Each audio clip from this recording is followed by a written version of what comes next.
Hi, Mark Diaz here for 2danimation101.com.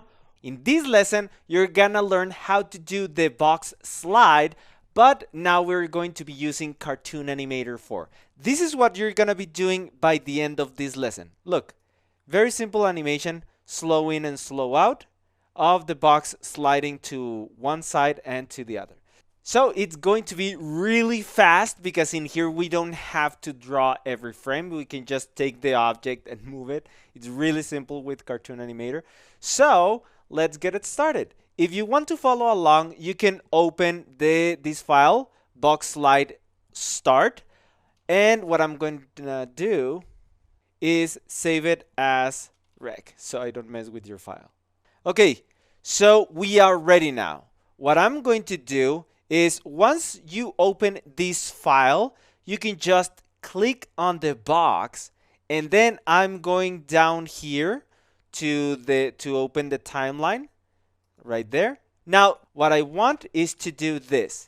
Click on transform, and then look how easy this is. All I'm gonna do is put the cursor on frame 20, and then very easily, all I do is click and drag this to the side. Now, I want it to be perfectly horizontal, so I'm going to hold Shift, and that snaps it and constrains the movement to be only horizontal. There you go. Now, right now, as we explained, this is going with linear. Okay, this is not what we want. But for now, it's going to work because all we want is just the basic sliding. So I go now to frame 40 and then double click here in the timeline, so that adds a keyframe, and then go to frame 60 and then return it back. There are two ways. One is to do this, but I want the exact same position as the initial part. So all I'm going to do is in the timeline, I select the first keyframe, press Ctrl C to copy, or Command C on the Mac, and then go to frame 60 and then Ctrl V to paste, Command V on the Mac. And that's it. Right now it's linear. Again, I don't like this. It looks ugly. So how can we add a very decent slow in and slow out? Okay, one way is to do it like this. You just right click here, and this is going out of the screen, so let me fix this. I'm resizing this window, and now you can see that when you right click, you have at the bottom this option that says transition curve. You just click there and it brings the transitions. So let me return the screen as it was, but you just need to know that below is transition curve. So I right click and then transition curves, and then I just select smooth. There you go. You see how easy that is? Look, now it has a little bit of slow in and slow out. Now, if I want a stronger effect, this is what I do.